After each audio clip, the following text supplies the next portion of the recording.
n'abagenda kuvuga ngurukana bumenyi ukagwizaho ibitameze neza n'ivyo guca imigabane no gucana ivutu mu vy'ukuri ntawe uzokwiyumvira guhurumbira Uburundi ariko n'abagenda kuzambuga muriko mujejwe mukorera buri munsi ugashiraho ibintu biteza imbere bitera n'agateka ku Burundi n'ingenzi zizoza abanyamitahe baje ari benshi kakazi twifuza kakazi mwifuza ibya bindi byose twifuza bishobora kuboneka.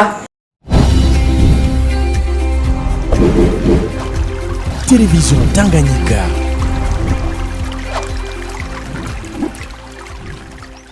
Banyakubaha abayobozi bimenyesha makuru bikorera kuvuga ngo na bumenyi rurikiye mu nani RTLB. Banyakubaha abamenyesha makuru mwitavye ubutumire eka mwebwe mwese muri hano atani mwe twibagiye kucubariro Imana yamuhaye kugira amahoro. Dushimire Imana iyo yadushikanye kuri no saha turi bazima.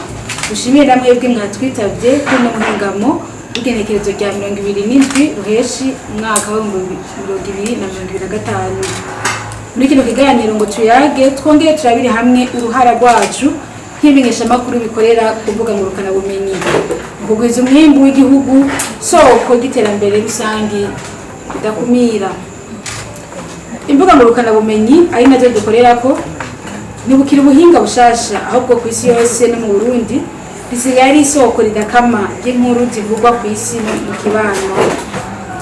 Inkuru mu kanya isase ibashikiriye abantu ibihumbi kandi inkuru iciye kuri izi mbuga hitakara no mu myaka iri imbere izobikirabwa ari naco gituma uruhara rw'imenyesha makuru bikorera ku mbuga ngurukana bumenyi ari karahara mu Uganda ibacura kugwiza umwimbu w'igihugu. Ebutse yuko ivyo dushirako ntaho bija biragumaho.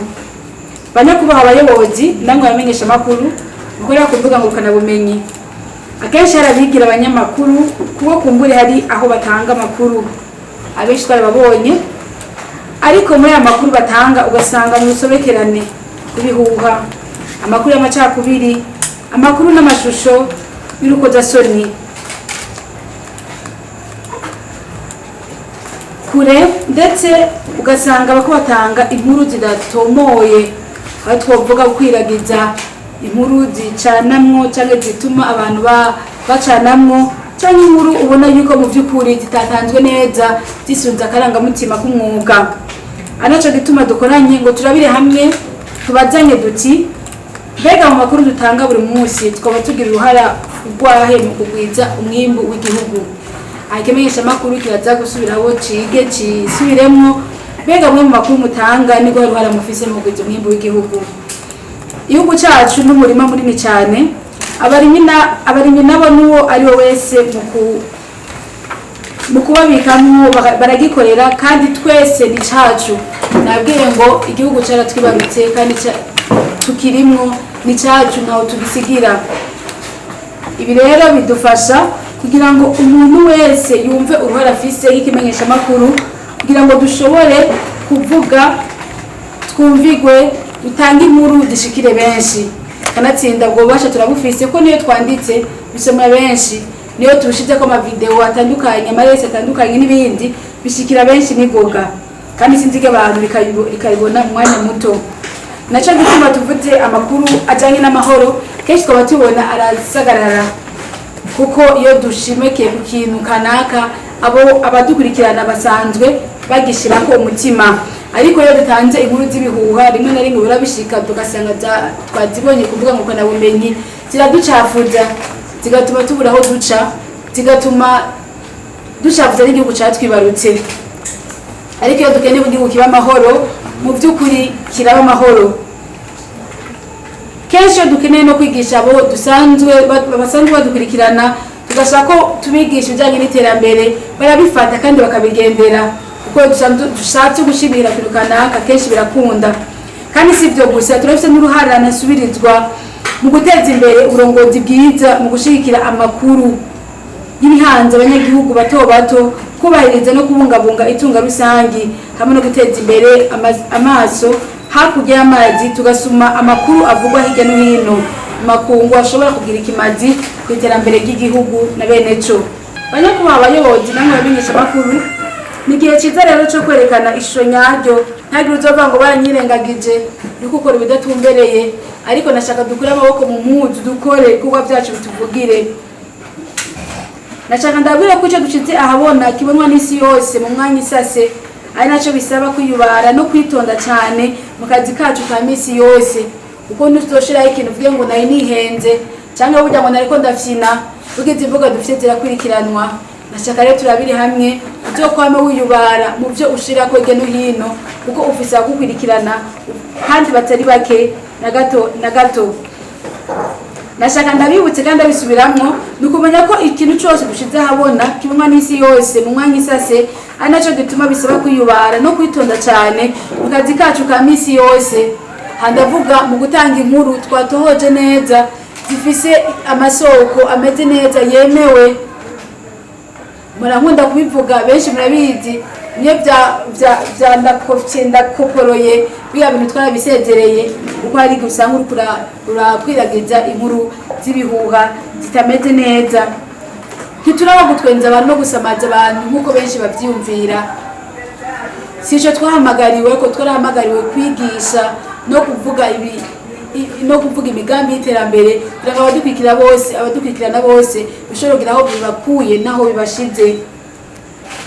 Nashaka ndabibutse yuko bamenyesha amakuru turabigisha, ikirenze ico turabarezi, abatanga nkuru ntituri rukurukuru, ntiturabagwiza ibihuha n'abandi nk'uko bamwe n'abandi bo vyibaza ayobonye kuvuga ngo rukana bumenyi. Ako nashaka tumenye ivyo dushizeho, tumenye dushire inkuru zitomoye neza kandi zitosoye.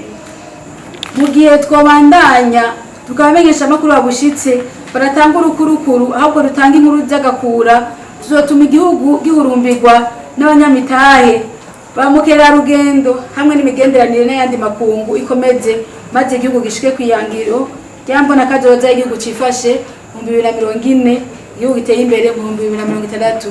Byose bizova kuri twebwe. Nagenda kuvuga ngo rukana bumenyi ukagwizaho ibitameze neza nivyo gucinega abantu no gucana ivutu, mu by'ukuri ntawe uzokwiyumvira guhurumbira Burundi. Ariko nagenda kuri za mbuga muriko mujejwe mukorera buri munsi, ugashiraho ibintu biteza imbere bitera n'agateka ku Burundi, mu by'ukuri n'ingenzi zizoza, abanyamitahe baje ari benshi, kakazi mwifuza bya bindi benshi twifuza bishobore kuboneka. Ariko niyo twaza kumvuga ngo ukora bumenyi tukazuza nk'ibintu bitameze neza, mu by'ukuri ntawe uzokwiyumvira gushika mu Burundi, bazavuga ati ngira sinyabagendwa. Ariko niyo twashiraho inkuru zimeze neza, tukamamaza igihugu cacu uko kimeze, kuko byo tubona bari hanze y'igihugu bifuza kuza ati tugatwene turabe cya gihugu tumaze imisi tubona. Nashaka kubabwira ko mubifisemo uruhara, kandi tubifisemo uruhara nk'ibimenyesha amakuru bikorera kumvuga ngo rukana bumenyi.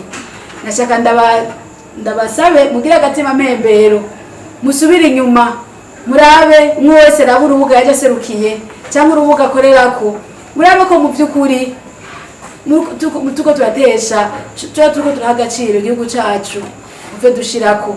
Nabwiye ngo byose bizova hehe? Mu maboko yacu, kandi ivyo dukeneye ni byinshi ndabizi, twama tubivuga, ariko kubivuga ntacyo tuba turakora.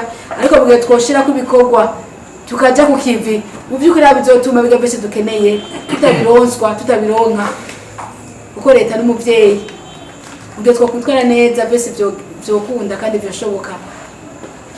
Nuko rero tukaba turangirije hano ikiganiro cyacu kino munsi, kwari kubatera akamo ngo turabe neza ibyo dukora, ko mu by'ukuri turiko turakora dukurikiza akarangamutima k'umwuga. Nashaka ndabibutse ikindi naco c'iterambere, burya kenshi ariko twiyumvira ngo twebwe nabwiye ntitujeje gusamaza abantu no gutwenza abantu. Kenshi abantu barushiza bumva ngo tuje kumvuga ngo rukana bumenyi, ukamengo ni kibanza cyo kuruhukiramwo gusa. Ako nashaka ndabwire ko ari n'ikibanza cyo tuma igihugu cacu kigira umwimbu mwinshi. Birega ndabwire mu kwitaho iterambere. Nashaka ndabwire ikintu kimwe, hari igihe kenshi twiyumvira ngo jewe nkumenyesha amakuru notera gute mu iterambere ry'igihugu kugira ngo umwimbu w'igihugu utere uba mwinshi gusumba. Ndabwire ngo turabe amakuru, ubwoko bw'amakuru tuvuga. Mubyukuri ukaba ufise ikimenyesha amakuru cyama mu byo kivuga ataterambere ririmo, mu byukuri nibaza yuko twari dukiye guhindura ingendo, dushira imbere iterambere. Makuru tuvuga twerekana ingene murashaka kwiteza imbere, twerekana aho tugeze, harugwa rwinshi ruriko rakora ibikorwa byinshi biteye igomwe, mu by'ukuri tubashigikire. Anashaka kuvuga ku bantu dufite imbuga zemewe kandi zimeze neza zikora ku mugaragaro, ariko ugasanga mu by'ukuri amakuru dushira ko tubonye n'umuntu ko ariteza imbere, umujene nkatwe kaza ngo imbere kuja kuri televiziyo yiwanje banzuma amamiliyoni atagenda. Mu by'ukuri nashaka tuvyibuke, dufashanye kugira ngo dushigikire abari mu iterambere, kugira ngo imbuga zacu zishobore kwerekeza ariko barakora mu iterambere rirama. Nashaka ko nkebura kuba bafise imbuga nyinshi bakurikirana wanashaka mugabo ugasanga baracakorera mu gifuri. Nashanda batera kama mvuga nti muze hari urwego rutujeje gutwe sense, mu by'ukuri kugenda ukavuga ati mu by'ukuri shaka gukora ndi urwego rwemewe n'igihugu, ni byiza kubera gukora mu gifuri sinibaza ko bifise agateka. Hamikiri naco kwera mu gifuri hajya ni mu gifuri nyene kandi birahanwa burya. Yena shaka renda ndabatera kamo ndanabibutsa iyo mufise imbuga ngurukana bumenyi ngabo mutarashobora kwita urwego rubijeje sense kunyera gasaje aho bukera mugende ntibigoye, biroroshe cyane kandi kubaho uri kukorera mu mugaragaro mu muco ntangere burya birafasha no mu iterambere rirama. Nkaba ndababwira ngo mufise uruhantambere mu iterambere, nabwiye ngo ivyo dushaka nibyo dukeneye ejo aho bukera turengenze nyinshi bivuye kuri mwebwe ivyo muri kumara kwa nibyo muri kumurashira ku mbuga ngurukana bumenyi. Genda murabe ivyo mushirako kugira ngo twese hamwe twiyambike agashambara, twese hamwe dufashanye mu iterambere rirama. Hama nuko umwimbu w'igihugu zotera uja imbere. Hama gihangiro twihaye murarizi mwese duvuga ndarisubiramo, dushaka ko igihugu cifashe mu 2040 igihugu giteye imbere 2060 veni karani veni sosante.